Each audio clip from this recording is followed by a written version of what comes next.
안녕하세요. 커피앤톡입니다. 오늘도 와주셔서 감사드리고요. 바로 사연 읽어보겠습니다. 안녕하세요. 저는 40대 초반 여자입니다.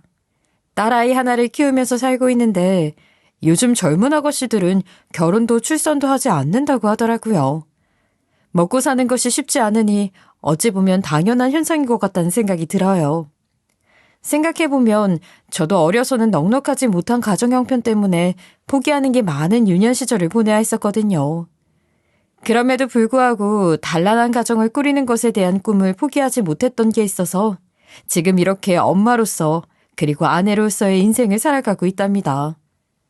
앞서 말했듯이 여유 있는 집안이 아니었던지라 일찍이 사회로 뛰어들어서 일을 시작했어요. 부모님은 제가 공부를 좀 더 했으면 하는 바람이 있었지만 형편상 부모님한테 부담을 드리는 일이라는 것을 잘 알고 있었어요. 막상 사회로 나왔지만 고등학교밖에 나오지 않은 제가 할 수 있는 일의 폭은 그리 넓지 못했답니다. 처음엔 몇 년간은 공장에서 3교대 일을 하면서 기숙사 생활을 했어요. 그러다 정말 우연치 않게 지금의 남편을 만나면서 새로운 인생이 시작되었죠. 남편은 저와는 다르게 부족한 것이 없는 집안에서 자란 사람이었어요. 그래서 그런지 특유의 둥글둥글하고 유한 성격이 참 마음에 들었죠. 고졸에 공장 일을 하는 저를 있는 그대로 바라봐주는 사람이었어요. 에이, 학벌이나 집안 그런 게 뭐가 그렇게 중요하다고. 난 개의치 않아. 오빠가 안 좋게 생각할까봐 괜히 먼저 걱정했었어. 모자람 없이 자라서 그런지 사람이 편견도 없고 너그러웠는데 제가 그런 모습에 더 많이 반했던 것 같아요. 그렇게 3년간의 연애를 하고 저희는 결혼까지 하게 되었답니다. 제가 살아온 것보다는 넉넉한 환경을 꿈꾸면서 결혼 생활을 시작했어요. 하지만 제 인생이 그렇게 핑크빛이지는 못했어요. 시어머님께서 결혼하기 전부터 저를 못마땅해 하시더니 결혼 이후에는 저희 집안과 학벌을 가지고 말끝마다 꼬투리를 잡더라고요. 내가 정말 쪽팔려서 어디 가서 말을 할 수가 있어야지. 아니 하고 많은 애들 중에 어떻게 뭐 하나 볼 것 없는 애를 데려와서 사람 체면을 구겨 그래. 아 공순이가 뭐야 공순이가. 아이 엄마 그래도 그런 식으로 말하는 게 어딨어. 저도 어렸고 뭐 하나 틀린 말씀이 없었기에 속으로 눈물을 삼켜야만 했어요. 그러다가 남편의 제안으로 회계 쪽 자격증을 취득했고 지금은 작은 회사의 격리로 일을 하고 있어요. 어머님이 그렇게 싫어하던 공순이 타이틀을 떼게 된 거였죠. 그렇게 몇 년이 흘렀어요. 그 사이에 아이도 낳고 남편과는 나름대로 소박하게 잘 살고 있었답니다. 그러다 어느 날 남편이 그러는 거예요. 참, 형이 조만간 결혼할 여자를 집에 데리고 온다고 하던데 그 전에 우리한테 먼저 얼굴을 보여주고 싶다네. 자기 괜찮지? 나이를 먹고도 결혼을 하지 않으셨던지라 걱정이었는데 드디어 결혼할 사람을 만났다는 겁니다. 속으로 참 다행이라고 생각했어요. 하지만 막상 예비 형님 되실 분을 만날 생각을 하니 긴장이 되더라고요. 아무래도 제가 살면서 사자 들어가는 사람을 만날 일이 딱히 없다 보니 속으로 조금 쫄았던 것 같아요. 남편한테 대충 귀뚱으로 듣기는 했는데 학교도 이름만 말하면 다 아는 곳을 나온 것 같더라고요. 결혼하기 전에 그 학교 근처에 살아보기는 했지만 문턱을 넘어갈 생각조차 해보지 못한 곳이었답니다. 그 학교 졸업생이라고 하니 벽이 확 생기더라고요. 깐깐하고 콧대 높은 형님을 맞이하게 되는 건 아닐까 하는 생각에 괜히 걱정이 되었어요. 여보, 나 어때? 그러지 말고 자세히 좀 봐줘. 예비 형님 만나려니까 긴장이 되긴 하나 봐. 아무래도 그렇지. 나도 꿀려 보이면 안 될 것 아니야. 당신 체면도 있고. 전날까지 제 차림새를 다듬고 또 다듬어서 긴장된 상태로 첫 만남 자리에 나가게 되었어요. 처음 뵙게 된 예비 형님은 단정하고 깔끔한 차림새 그 자체였답니다. 생긴 것에서부터 고고한 자태를 뽐내고 있었죠. 처음 뵙겠습니다. 형식 씨랑 만나고 있는 장은재라고 합니다. 목소리에서부터 우아하고 많이 배운 티가 뚝뚝 나는 것이 우리랑은 다르구나 싶었어요. 은연중에 자기보다 많이 배우지도 못하고 하는 일도 변변치 않은 우리 부부를 무시하기라도 하면 어쩌나 하는 생각을 했던 제가 너무 바보같이 느껴졌어요. 형님 되실 분은 너무나도 친절하고 배려심 깊은 분이셨어요. 첫 만남 자리였는데도 늦은 시간까지 이런저런 이야기를 나누면서 꽤나 즐거운 시간을 보냈어요. 그런데 어쩌다 변호사를 하게 되신 거예요? 그러게요. 사실 원래는 검사로 일을 시작했었는데 일하면서 너무 악질의 쓰레기 같은 범죄자들을 많이 보게 되니까 일에 대한 회의감이 몰려오더라고요. 그래서 5년 정도 검사로 근무하다 지금은 변호사 일을 하는 중이에요. 와, 그러면 원래는 검사님이셨던 거네요. 저는 살면서 검사님을 실제로 처음 봐요. 저희처럼 평범한 소시민들이 살면서 극악무도한 범죄자를 만날 일이 뭐가 있겠어요. 예비 형님이 변호사 일을 시작하게 된 계기마저 멋있다고 느껴졌어요. 지금은 변호사로 근무하면서 이전보다 훨씬 만족도가 높다고 하시는데 자기가 원하는 삶을 살아가는 추진력 있는 모습마저 대단하게 느껴졌답니다. 결국엔 원하시는 것들을 이루시는 것 같아 보여서 정말 대단하시네요. 멋있어요. 그렇게 봐주셔서 감사할 따름이네요. 예비 형님과 만났던 시간이 몇 주 흐르고 형님 되실 분이 시댁에 인사를 오기로 한 날이었어요. 아니나 다를까 어머님은 전날부터 저한테 전화를 하셔서는 호들갑을 떨더군요. 예 아가, 지난번에 내가 말했었지? 우리 변호사 며느리 오늘 집에 온다 했잖아. 늦지 말고 이쪽으로 넘어와서 음식 준비 시작해야 한다. 절대 늦으면 안 돼. 말끝마다 변호사 하는데 뭐가 그렇게 신이 났는지 몰라요. 저는 일찍이 시댁에 먼저 가서 식사 준비를 한층 하고 있었어요. 아직 결혼을 한 것도 아닌데 어머님은 벌써부터 어깨에 힘이 잔뜩 들어가 있는 겁니다. 그러면서 이제 우리 집에 드디어 제대로 된 며느리가 들어온다고 콧노래를 부르는 거예요. 아니 저는 제대로 되지 않는 며느리였던가요? 이 집에 와서 제 할 도리를 다 하지 않는 것이 없었는데 너무 어이가 없었답니다. 네가 생각해도 이제야 뭔가 딱딱 맞아떨어지는 것 같지 않아? 네? 아니, 뭐가요? 그렇잖아. 우리 같은 집안은 변호사 며느리가 딱인데 이제야 걸맞는 사람이 들어왔잖아. 어머님의 말에 저는 너무 황당했어요. 변호사 형님이 오시면 이제 완전히 나는 찬밥 신세구나 하는 생각을 하긴 했지만 그래도 이 정도로 벌써부터 저를 무시할 줄은 미처 몰랐던 것 같아요. 저는 화가 나는 마음에 어머님께 한마디 하면서 되들었어요. 어머님 말씀이 참... 그럼 지금까지 저는 헛방이라는 말씀을 하시는 거예요? 네가 봐도 좀 그렇지 않아? 우리 같은 집안에 너 같은 180만 원짜리 경리가 웬 말이냐 이거야. 적어도 600은 버는 변호사가 딱 어울리지. 안 그러니? 이 집에 와서 제가 며느리 노릇을 제대로 하지 못한 것이 뭐가 있겠냐는 말이에요. 하나부터 10까지 이 집의 큰 행사는 제 손을 거치지 않은 것이 없었거든요. 어머님의 말씀에 순간 뚜껑이 확 열리는 겁니다. 어머님, 기분 좋은 날 저한테도 그냥 좋게 말씀해 주실 수는 없는 거예요? 그렇잖아요. 제가 지금 이 집에 들어와서 못한 게 있기라도 하면 말을 안 하겠어요. 그런데 제가 못한 것이 뭐가 있긴 하냐고요. 아니 뭐야? 그래서 지금 네가 뭐 그렇게 대단한 걸 했다고 큰 소리를 빵빵 치는 거야. 내가 시애미가 되어서 말도 못한다니? 아무리 변호사 며느리가 들어와서 좋을 수가 있어도 그렇지 해도 너무하시잖아요. 주말에 새벽같이 나와서 음식 준비하는 저한테 꼭 그런 식으로 말씀하셔야겠냐고요. 막말로 예비 형님이 아직 이 집에 들어온 것도 아니잖아요. 평소 같으면 그냥 참고 넘어갔을 일이지만 무시를 정도껏 해야죠. 화가 날 대로 났기 때문에 그냥 넘어가지지가 않았어요. 저도 참다 폭발을 해버렸던 겁니다. 그랬더니 어머님은 저에게 갑작스럽게 호통을 치면서 눈을 뒤집는 거예요. 이게 진짜 정신이 나갔나? 어디서 눈을 부라리면서 또박또박 말대꾸를 하는 건데? 그러면서 자기 문에 못 이겨 제 머리를 툭툭 치기 시작하는 겁니다. 어머님, 뭐 하시는 거예요?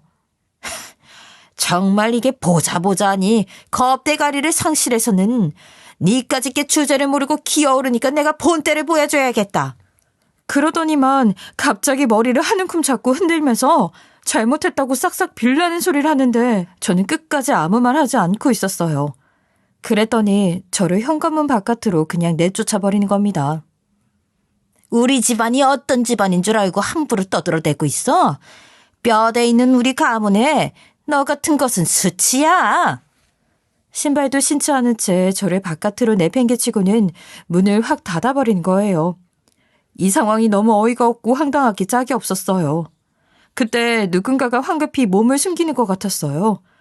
주민이 이 광경을 본 거라고 대수롭지 않게 여기고 말았었답니다. 몸을 추스르고 있는데 순간 시댁에 도착한 남편이 저에게 와서 깜짝 놀라며 물어보는 거예요. 아, 여보, 왜 바깥에서 이러고 있는 거야? 당신 무슨 일 있었어? 여보, 그게 내 말 좀 들어봐. 저는 남편에게 자초지종을 말했어요. 제 이야기를 들은 남편은 어이가 없다는 표정으로 말하는 겁니다. 아이, 뭐? 엄마 정말 너무한 거 아니야? 어떻게 당신한테 그럴 수가 있어? 이리 와. 엄마한테 내가 한 소리 해야겠어. 아유, 어떻게 다른 사람도 아니고 당신한테 이럴 수가 있는 건데. 그때 아주버님과 예비 형님도 도착하신 거예요. 예정보다 한 30분이나 먼저 도착을 하셨더라고요. 아이고, 재수 씨, 여기 왜 이러고 계신 거예요? 아니, 신발도 안 신으시고 이게 무슨 일이에요? 어머, 지연 씨 괜찮아요? 아니나 다를까 아주버님과 예비 형님은 깜짝 놀라면서 말을 하는 겁니다. 상황이 이러니 당연히 놀라는 게 당연하기도 했어요. 여기 있지 말고 추운데 어서 들어가요. 감기 들겠어요. 그렇게 저는 예비 형님과 남편의 부축을 받으면서 집 안으로 다시 들어갔어요. 그렇게 현관이 열리고 저희가 들어가니 어머님이 놀라더군요. 아야, 어머나, 어떻게 다 같이 들어오는 거야? 아직 30분이나 남았는데 벌써 온 거야? 예, 엄마. 주말이라 차가 많이 막힐 줄 알았는데 생각보다 도로가 한산하더라고요. 어머님은 아예 목소리를 깔아 끼우기라도 한 것 마냥 180도 다른 상냥한 목소리로 예비 형님한테 인사를 건네더라고요. 아이고, 오느라 고생 많았어요. 안 그래도 바쁜 변호사님이신데 말이에요. 그런데 예비 형님은 어딘지 표정이 좋지 못하신 거예요. 저와 처음 만났을 때랑은 아예 사뭇 다른 모습이었어요. 뭔가 이상한 것 같다는 생각이 들었어요. 하지만 예비 형님은 이내 다시 표정을 가다듬고는 어머님께 인사를 하더군요. 처음 뵙겠습니다. 어머님 이제야 제대로 인사 올리네요. 아이고, 내가 다 반가워요. 어서 이리로 앉아요. 어머님은 입이 찢어져라 좋아하면서 방정을 떠는 거예요.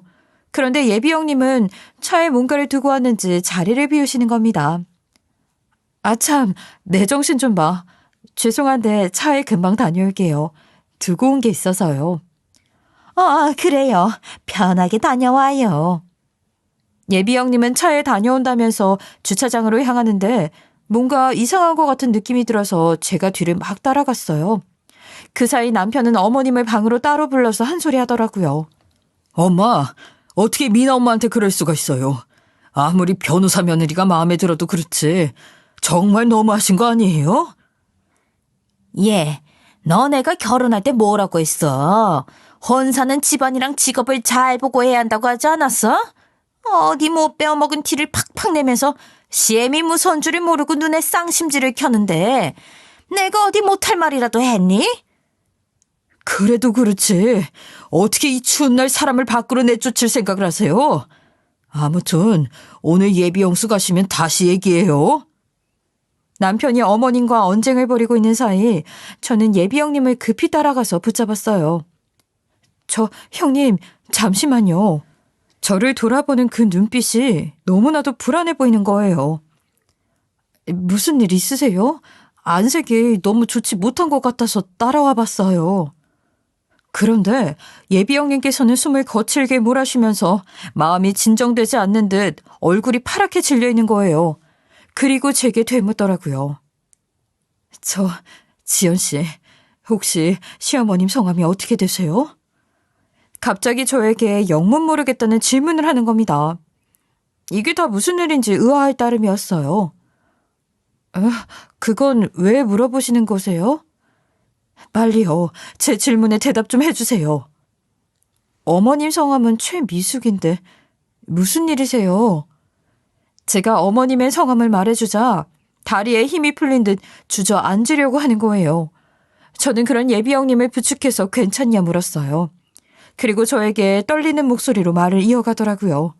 그 말을 듣고 저는 너무 놀라서 예비 형님처럼 얼굴이 파랗게 질려버렸어요. 그만큼 깜짝 놀랄 만한 이야기였죠. 이렇게 세상이 좁을 수가 있는가 싶어요. 최미숙 저 사람, 제가 검사 시절에 처음 맡은 사건의 범인이었어요. 범인이요? 그럼 어머님이 범죄 사건에 연루가 되었다는 거예요? 그리고 예비 형님은 저에게 믿을 수 없는 이야기를 들려주시는 거예요. 어머님은 지금으로부터 약 10년 전 사기죄로 처벌을 받은 적이 있다고 하는 거예요. 못 모르는 어른들을 모아다가 투기성 부동산 투자를 주도해놓고 그 사이에서 소개비와 수수료를 받아서 본인 배를 불렸던 겁니다. 그 꼼수에 당한 사람들은 그게 법에 어긋난 일인 줄도 모르고 깜빡 속아 넘어가 버렸어요. 아무리 악독한 시어머니라지만 이 정도로 사회에 무리를 끼친 인간이었을 줄은 저도 미처 몰랐네요. 심지어 예비 형님은 어머님의 사건이 검사로 처음 배당받은 사건이었다고 해요. 첫 사건부터 쉽지 않아서 더욱 기억에 많이 남는다고 하셨죠. 한때 검사와 범죄자로 대면했던 사이인데 이렇게 예비 시모의 입장으로 만날 줄 누가 상상이나 했겠어요. 하지만 예비 형님이 더욱 열을 올리는 이유는 따로 있었답니다. 진짜 충격적인 이야기는 지금부터였어요.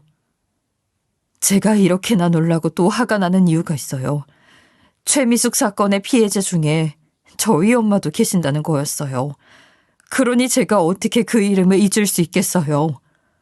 그 말에 저는 입을 다물지 못하고 너무 놀라서 심장이 빠르게 뛰었어요. 아무리 세상이 좁다지만 어떻게 이런 일이 있을 수 있는 건가 싶었죠. 그리고 다시 이야기를 이어나갔어요. 저도 처음엔 믿을 수가 없었어요. 그 당시에는 제가 검사 부임을 한 지 얼마 되지 않아서 이 사건을 알면 충격을 받을까봐 저한텐 함구하셨었거든요.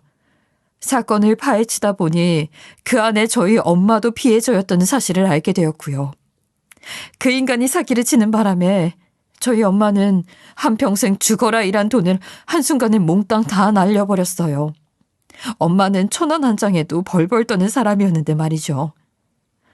세상에 형님, 어떻게 이런 일이 있을 수가 있는 걸까요? 그 말을 들으니 마음 한켠이 너무 아렸어요. 내가 맡은 사건의 피해자가 우리 엄마라고 생각하면 눈앞이 너무 아찔하고 어쩔 줄을 모를 것만 같았거든요. 그리고 저는 물었어요. 형님, 정말 마음고생 너무 많이 하셨을 것 같아요. 그런데 어머님은 지금 괜찮으세요? 안타깝게도 아니요. 저희 엄마는 그 사건의 충격에 쉽게 벗어나질 못하시고 식음을 전폐하시는 나날을 보내셨어요. 그러다 이듬해 갑작스럽게 급성 백혈병에 걸리셨고 그의 겨울을 넘기지 못하시고 돌아가셨거든요. 아마도 평생을 바쳐 모은 돈을 날렸다는 사실도 그렇고 저한테 미안한 마음을 스스로 이겨내지 못하셔서 그런 큰 병이 온 게 아닐까 하는 생각이 들어요. 그래서 저한테는 최미숙이라는 그 이름 3글자가 천추의 한으로 남아있어요. 예비 형님은 그 이야기를 하면서 눈물을 뚝뚝 흘리고 계시더라고요. 저는 그런 예비 형님의 어깨를 쓰다듬어 드리면서 아무 말 없이 위로를 해드렸어요. 어떤 사람이 사기에 휘말려서 생을 마감하신 친정엄마를 잊고 살겠어요. 그저 가슴에 묻어둔 채 살아가고 있는 것일 뿐이겠죠. 그리고 그 인간은 이전부터 그런 파렴치한 전적이 화려했던 인간이더라고요. 젊어서부터 여기저기 사기를 많이 치고 다녔었고 심지어 40세 때는 옥살이를 했던 과거까지 있는 겁니다. 그 사람한테 당한 피해자들을 제가 한두 명 만나본 게 아니에요. 입만 열면 거짓말이고 뭐 하나 믿을 수 있는 게 없는 사람이에요. 심지어 자식을 키우고 있는 와중에도 애 키우는 엄마들을 상대로 또 그런 짓을 한 정말 쓰레기 같은 파렴치한이었어요. 옥살이를 하고도 정신을 못 차린 인간이죠. 제가 검사 일을 그만하고 싶다는 생각이 들게 한 가장 결정적인 사건이기도 했어요. 그 말을 들어보니 저도 정신이 번쩍 들더라고요. 그리고 제가 말했어요. 저한테 해온 것만 봐도 젊어서 얼마나 인간 말종같이 살았을지는 대충 감이 왔었는데 형님 말을 듣고 보니 이 정도일 줄은 몰랐네요. 저런 인간을 시어머님이라고 모시면서 살았던 제가 너무 바보 같아요. 사실 아까 밖에 신발도 신지 않고 나와 있던 이유가 어머님이 저를 밖으로 내쫓으셔서 그런 거였거든요. 아니, 변호사 며느리 본다고 입이 귀에 걸려서는 저한테 온갖 무시하는 말을 내뱉는 거예요. 너무 화가 나서 저도 한 소리 했더니 그냥 밖으로 끌어내버리더라고요. 그 인간 사기칠 때도 그런 걸로 유명했어요. 자기 말을 의심하거나 자기가 원하는 대로 흘러가지 않게 두는 사람이 있으면 무조건 싹을 뽑아내고 내쳐버리는 게 수법이거든요. 예비 형님의 말을 들으니 이해가 확 되는 기분이었어요. 저는 예비 형님에게 다시 물었어요. 형님, 굳이 인사드리러 가지 않으셔도 돼요. 제가 적당히 잘 말해둘 테니 그냥 이대로 가셔도 괜찮아요. 이런 일을 겪고서 어떻게 웃으며 인사를 할 기분이겠어요. 저 같으면 당장에 가서 머리를 다 뽑아버리고 싶겠지만 일단은 예비 형님의 의사 먼저 물어봤어요. 하지만 예비 형님의 대답은 너무나도 의외였답니다. 제가 굳이 도망갈 이유는 없는 것 같아요. 아까도 보니 저를 확실하게 못 알아보는 것 같더라고요. 하긴 제가 그 사이에 스타일이 많이 변했거든요. 엄마 돌아가시고 스트레스가 너무 심해서 거의 20kg 가까이 빠졌어요. 또 재작년엔 이름을 바꿨고요. 그리고 그 시절엔 검사였지만 지금은 변호사로 알고 있으니 기억을 못하는 것 같기도 해요. 그렇다면 저도 이걸 이용해야죠. 예비 형님은 짧은 쇼커 스타일에 아주 날렵하고 샤프한 인상을 하고 계시는데 차 안에 걸려있는 예전 사진을 보니 머리도 길고 살짝 통통한 게 여차하면 못 알아보겠구나 싶었어요. 이름에 직업까지 바뀌었고 또 세월이 10년이 넘게 흐른 일이다 보니 어찌 보면 당연한 일 같아 보였어요. 저희는 마음을 가다듬고 함께 집으로 들어갔어요. 어머님, 초면에 제가 자리를 너무 오래 비운 건 아닌가 모르겠네요. 죄송합니다. 그러게. 자기 어디 있다 온 거야? 차에서 물건은 찾았어? 내가 집에 두고 온 걸 깜빡하고 온 차를 뒤지느라고 좀 걸렸네. 여기 지연 씨가 옆에서 도와주시느라 같이 시간이 좀 걸렸어. 미안. 죄송합니다, 어머님. 너는 왜 네 처될 사람을 자꾸 그래? 아이, 괜찮아요, 괜찮아요. 추울 텐데 이쪽으로 와서 앉아봐요. 그 인간은 확실하게 예비 형님을 알아보지 못하더라고요. 저희는 둘이서 서로 눈빛을 주고받으면서 말없는 대화를 주고받았어요. 아무것도 모르는 시모는 그저 신이 나서 이것저것 물어보더라고요. 부모님은 뭐하고 계시나 물어봐도 되죠? 아버지는 작년에 지병으로 돌아가셨고 어머니는 10년 전에 돌아가셨어요. 아이고, 그랬구나. 마음이 많이 안 좋았겠어요. 아버님은 지병이시고 어머님은 뭐 때문에 돌아가셨어요? 어머님도 지병이셨어요. 힘든 일을 겪으시고 급성 백혈병이 와서 떠나셨거든요. 멋쩍은 웃음을 짓고 있는 시모는 절대 상상도 하지 못했을 겁니다. 저걸 물어본 본인 때문에 사람이 죽었다는 것을요. 대답을 해주는 예비 형님의 눈빛이 참 많이 복잡해 보였어요. 눈치도 없이 시모는 그런 예비 형님에게 이런 말을 하는 거예요. 아이, 그럼 뭐 따로 상견례라고 할 만한 게 없어도 되겠네요. 그렇죠? 아이, 그럼 뭐 나이도 있으니 다들 서둘러서 혼사 준비를 하는 쪽으로 합시다. 빨리 자기 집안 사람으로 데려오기 위해서 혈안이 되어 있는 거예요. 그리고 예비 형님이 돌아가신 이후 저에게 말하는 겁니다. 예, 너도 봤지? 이게 우리 집안의 품격이야. 너랑은 아예 다르잖아.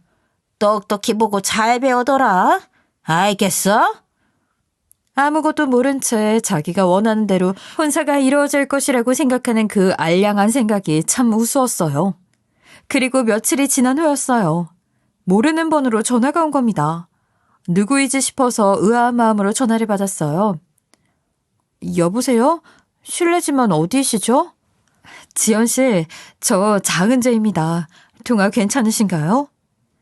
그 사람은 다름 아닌 예비 형님이었어요. 형님은 저에게 남들 모르게 둘이서만 만나고 싶다면서 자기의 변호사 사무실로 부르더라고요. 저희는 날을 잡고 만나게 되었어요. 저를 어쩐 일로 여기까지 부르셨어요? 그게 그 인간 아무래도 뒤가 구린 것 같아서 조사를 하고 있는 중인데 아니나 다를까 아직까지 제 버릇을 고치지 못하고 있는 것 같아요. 그런데 확실한 물증이 좀 더 필요해서 지연 씨 도움을 좀 받고 싶어서요. 예비 형님은 시댁에 다녀간 뒤에 따로 시모 그 인간의 뒷조사를 하고 있었나 보더라고요. 하긴 천년의 원수를 다시 만났으니 어떻게든 복수하고 싶은 마음이 컸을 겁니다. 그러면서 이런 말을 하는 거예요. 저도 남자친구를 만나면서 결혼 생각을 했던 건 처음이었어요. 그만큼 소중한 사람이긴 하지만 이렇게나 악연으로 묶인 집안이랑 어떻게 가족이 되겠어요. 두 사람은 저희 부부와 만났을 때도 느꼈지만 사이가 참 좋아 보였거든요. 서로 좋아 죽는 것이 너무나도 보였는데 그렇게 말을 하니 제 마음이 다 안타까웠어요. 하늘도 참 무정하시죠. 저렇게나 성실하게 살아온 사람에게 비극을 2번이나 안기시는 걸까요? 예비 형님은 이미 결혼하기는 포기하신 눈치였어요.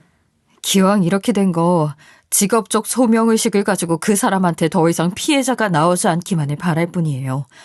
제가 조사를 좀 해봤는데 저희 엄마 사건 이후로도 정신 못 차리고 다시 손을 댄 적이 있더라고요. 그때는 벌금형으로 마무리가 됐었는데 이 정도면 분명 지금도 어디선가 남들이 흘린 피눈물로 배를 불리고 있을 거예요.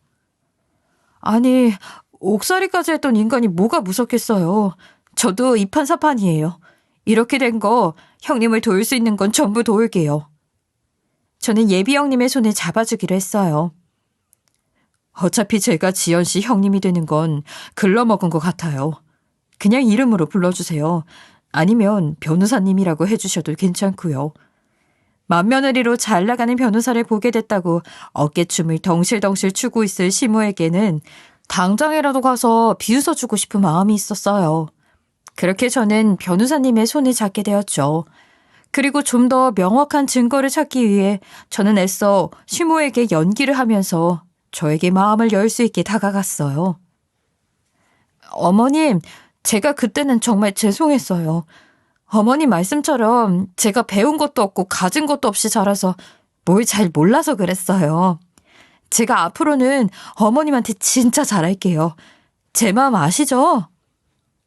아이고, 네가 이제야 분수를 알고 정신 차렸구나. 하긴 네 형님이 집에 들어오면 잔밥 신세는 면하고 싶으니 뭔들 못하겠니? 아휴, 어머님도 그렇고 형님도 그렇고 제가 집안의 막내로 열심히 모셔야죠. 살랑살랑 듣기 좋은 말을 해주니 서서히 마음을 여는 것이 보이더라고요. 시모한테서 물증을 잡아내기 위해 부단히 움직였답니다. 시댁에 찾아가서 집안일도 해주겠다는 핑계로 시모 그 인간이 무슨 통화를 하는지 엿들었죠. 하루는 방에서 스피커폰으로 통화하는 것을 들었는데 집으로 사기치고 있는 사람들을 불러오는 것 같았어요. 아주 좋은 기회인 것 같았죠. 어떻게 이 물증을 잡을 수 있을까 고민하고 있었는데 시모가 저에게 이러더라고요. 예, 너 이번 주 금요일에 여기로 와서 내 수발 좀 들 수 있지? 금요일에요? 혹시 어떤 일 때문에 그러세요? 내가 일 때문에 만나는 사람들이 있는데 나에도 축구해서 이리로 부르려고 한다. 뭐 딱히 할 건 없고 차 좀 내오고 과일이나 깎아다 주면 된다. 알겠지? 아유, 어머님, 당연히 제가 할 일을 뭘 그렇게 어렵게 말씀하세요. 늦지 않게 올게요. 스스로 저한테 자, 여기 물 좀 가져다 주마 하는 꼴을 보이고 있으니 속으로 얼마나 고소하고 통쾌했는지 몰라요. 저는 이 소식을 곧장 변호사님께 말씀드렸어요. 변호사님, 아니, 자기 입으로 저한테 그날 수발 들러 와달라고 하는데 얼마나 웃었는지 몰라요. 이거 완전 그냥 거저먹은 거 아니에요? 아직 속단하긴 일러요. 제가 알려드린 대로 녹음이랑 녹화 정확하게 잘 해주실 수 있죠? 절대 들키지 마시고요. 저희는 한 방에 보내버리겠다는 생각으로 미리 계획을 전부 짜두었어요. 그리고 금요일 당일이 되었어요. 시모의 집에 미리 녹음과 녹화를 준비해 두었고 손님 맞을 준비를 하고 있었어요. 어머님, 그런데 어떤 일을 하고 계신 거예요? 그이한테 들은 것이 딱히 없어서요. 뭐, 일종의 투자 그런 거지. 내가 말해줘도 너는 머리가 나빠서 아마 이해하기 힘들 것이야. 요즘 같은 세상에 어떻게 월급만으로 먹고 살겠어? 이 집, 내가 타고 다니는 차, 그런 것들이 다 하늘에서 괜히 뚝 떨어진 것이 아니야. 사기꾼 주제에 어쩜 저렇게 당당할 수 있는 것인지 황당할 따름이었어요.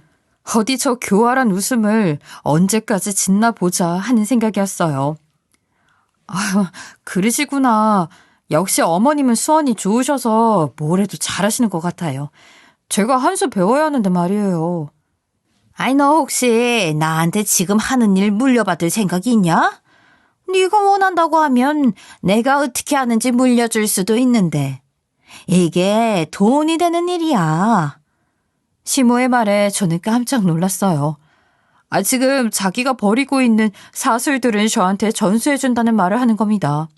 정말 본인이 무슨 잘못을 하고 있는지 전혀 모르는 것 같더라고요. 하지만 변호사님과의 계획을 위해서 저는 시모의 비위를 맞춰주기로 했어요.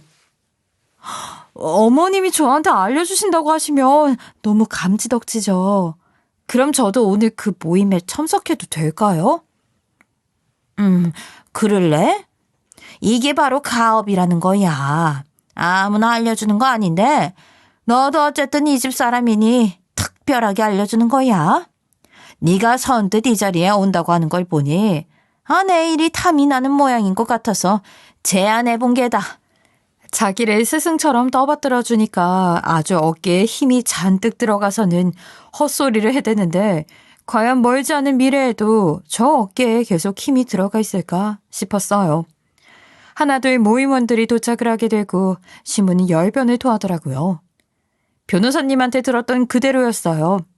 사람들의 불안한 심리를 이용해서 눈앞에 돈을 놓치면 안 될 것처럼 말을 하는데 하마터면 저도 깜빡 속아 넘어갈 뻔했다니까요.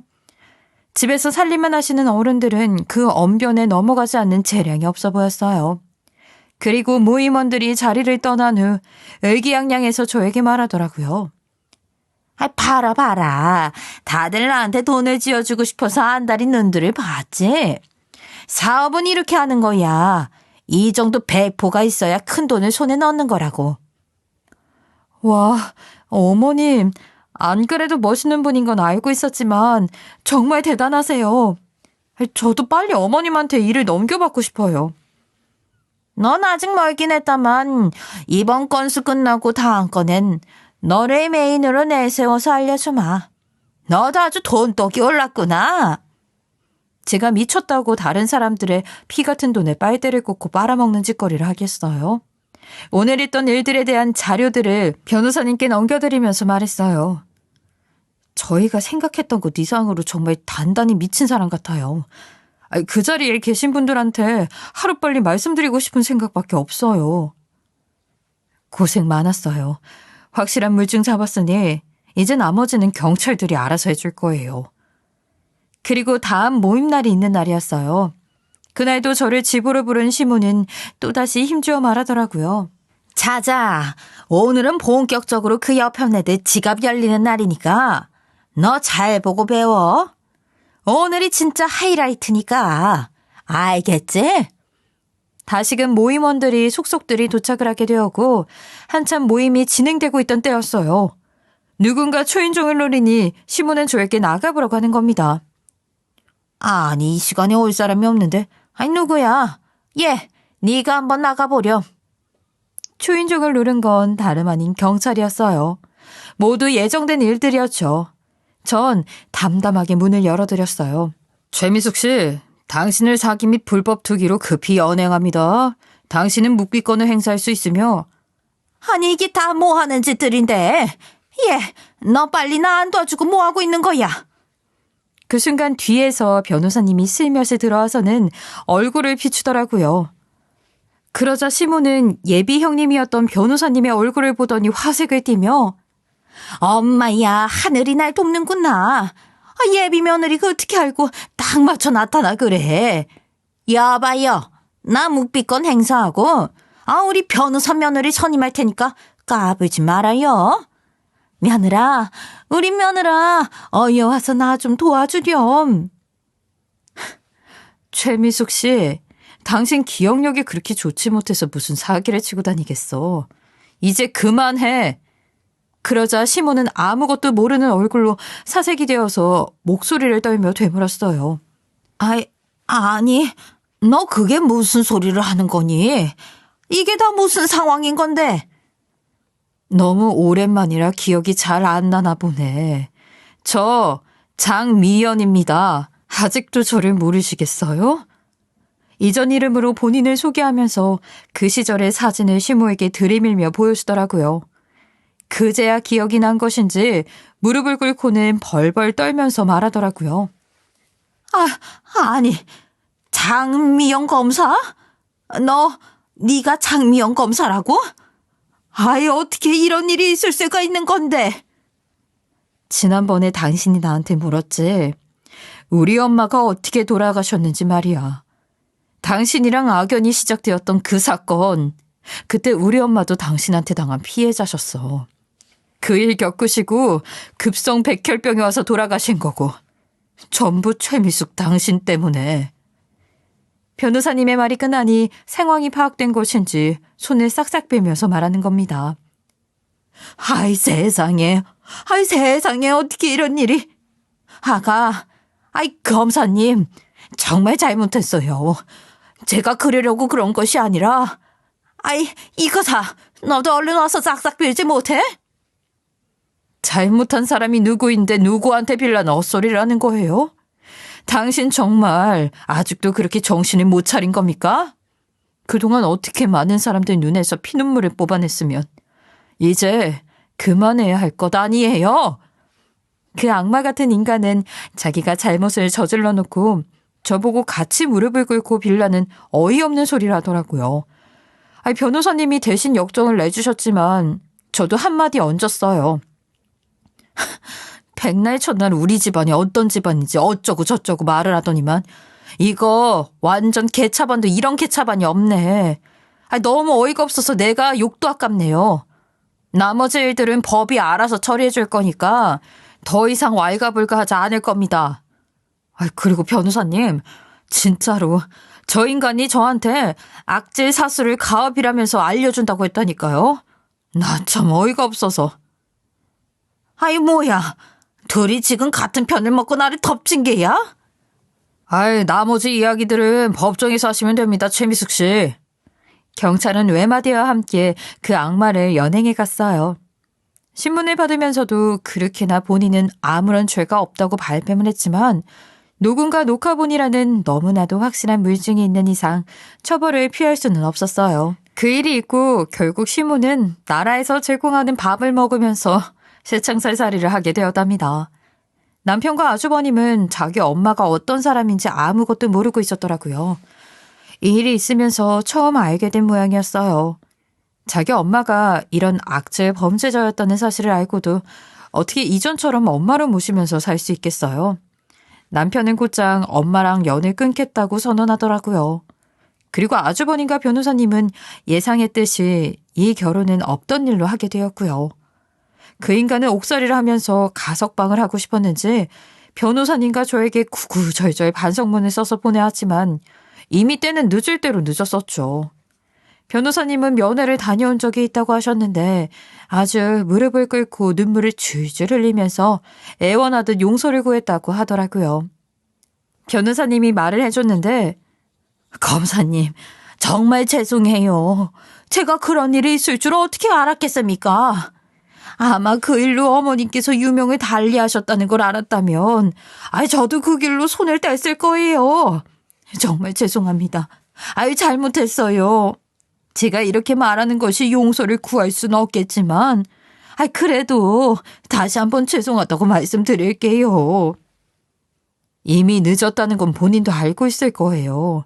가석방 같은 건 꿈꾸지 않는 쪽이 좋을 겁니다. 제 아무리 반성을 한다고 한들 이미 떠난 사람이 살아오는 것은 아니니까요. 지금은 시간이 몇 년 흘렀는데 저는 가끔 변호사님을 만나서 이런저런 넋두리를 하면서 가깝게 지내고 있어요. 제가 비록 그 집 식구가 되지는 못했지만 그래도 이런 좋은 친구를 얻게 된 건 행운 같아요. 저도 마찬가지예요. 나이 먹고 마음 맞는 사람 만나는 게 보통 일이 아니잖아요. 형님과 동서의 관계로 맺어질 줄 알았던 우리 관계는 이제 평생을 함께할 친구 같은 관계로 다시 이어지게 되었어요. 시모 그 인간이 저 세상 가는 날까지 무시나 핍박을 당하면서 살 줄 알았는데 이렇게 제 손으로 법의 심판대 위에 세우게 될 줄 누가 알았겠어요. 대체 어떤 삶을 살아야 저렇게 파렴치한 짓을 하고도 뻔뻔할 수 있는지 모르겠어요. 이제는 그냥 시모 없는 사람으로 살고 있으니 속이 편할 따름입니다. 갈수록 추워지고 있는 이 겨울날 저의 이야기 들어주셔서 감사합니다. 지금까지 커피앤톡이었습니다. 오늘도 끝까지 함께 해주셔서 감사하고요. 다음 영상으로 또 찾아뵙겠습니다.